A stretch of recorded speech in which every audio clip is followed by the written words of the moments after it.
காலத்தில் நாம் எடுத்துக்கொள்ளும் ஒரு சிறிய மாத்திரை குழந்தையின் எதிர்காலத்தையே மாற்றிவிடுமா? கடந்த சில மாதங்களாக உலகெங்கிலும் உள்ள கர்ப்பிணி தாய்மார்களை உலுக்கிய கேள்வி இது. அமெரிக்க அதிபர் டொனால்டு டிரம்ப் முன்வைத்த ஒரு சர்ச்சை மருத்துவ உலகையே விவாதத்திற்கு உள்ளாக்கியது. பாராசிட்டமால் மற்றும் ஆட்டிசம், இந்த இரண்டிற்கும் இடையே உண்மையில் தொடர்பு இருக்கிறதா? இதோ தி லான்சென்ட் மருத்துவ இதழ் வெளியிட்டுள்ள அதிரடி ஆய்வு முடிவுகளை பார்க்கலாம். கடந்த 2025 செப்டம்பர் மாதம் அமெரிக்க அதிபர் டொனால்டு டிரம்ப் மற்றும் அவரது நிர்வாகம் ஒரு அதிரடி அறிவிப்பை வெளியிட்டது. கர்ப்பிணி பெண்கள் பாராசிட்டமால் உட்கொள்வது குழந்தைகளுக்கு ஆட்டிசம் மற்றும் ADHD போன்ற நரம்பியல் குறைபாடுகளை உண்டாக்கக்கூடும் என்று அவர் எச்சரித்தார். மேலும் இந்த மருந்தை எடுப்பதை தவிர்க்க பெண்கள் கடும் போராட்டம் செய்ய வேண்டும் என்றும் அவர் குறிப்பிட்டிருந்தார். இந்த கருத்து மருத்துவ வட்டாரத்தில் பெரும் அதிர்ச்சியை ஏற்படுத்திய நிலையில் தற்போது லண்டன் சிட்டி செயின்ட் ஜார்ஜ் பல்கலைக்கழக பேராசிரியர் அஸ்மா கலீல் தலைமையிலான சர்வதேச நிபுணர் குழு இது குறித்த விரிவான ஆய்வை மேற்கொண்டது.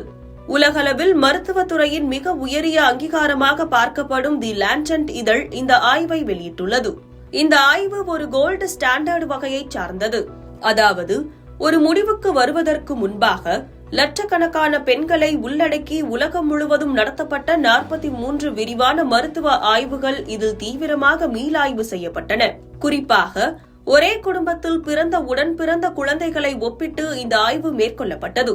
இதன் மூலம் ஆட்டிசம் போன்ற குறைபாடுகள் ஏற்படுவதற்கு மரபணு சார்ந்த காரணிகளோ அல்லது அவர்கள் வளரும் குடும்ப சூழலோ தான் காரணமாக இருக்க முடியுமே தவிர தாய் உட்கொள்ளும் மருந்து காரணம் அல்ல என்பது அறிவியல் பூர்வமாக நிரூபிக்கப்பட்டுள்ளது.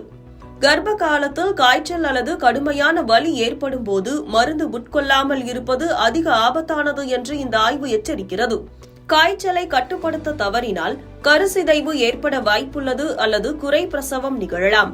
மேலும் தாய்க்கு ஏற்படும் அதிக உடல் வெப்பநிலை குழந்தையின் மூளை வளர்ச்சியை நேரடியாக பாதிக்கும் அபாயமும் உள்ளது. அமெரிக்காவின் FDA அமைப்பு இது குறித்து எச்சரிக்கையுடன் இருக்குமாறு அறிவுறுத்தினாலும் பாராசிட்டமால் மற்றும் ஆட்டிசம் இடையே நேரடி தொடர்பு இருப்பதை இதுவரை எங்கும் உறுதிப்படுத்தவில்லை. எனவே ஆதாரமற்ற அச்சங்களுக்கு இடமளிக்காமல் மருத்துவர்களின் முறையான ஆலோசனையோடு பாராசிட்டமால் உட்கொள்வது தாய் மற்றும் சேய் இருவருக்கும் பாதுகாப்பானது என்று இந்த லான்சென்ட் ஆய்வு சர்ச்சைகளுக்கு முற்றுப்புள்ளி வைத்துள்ளது.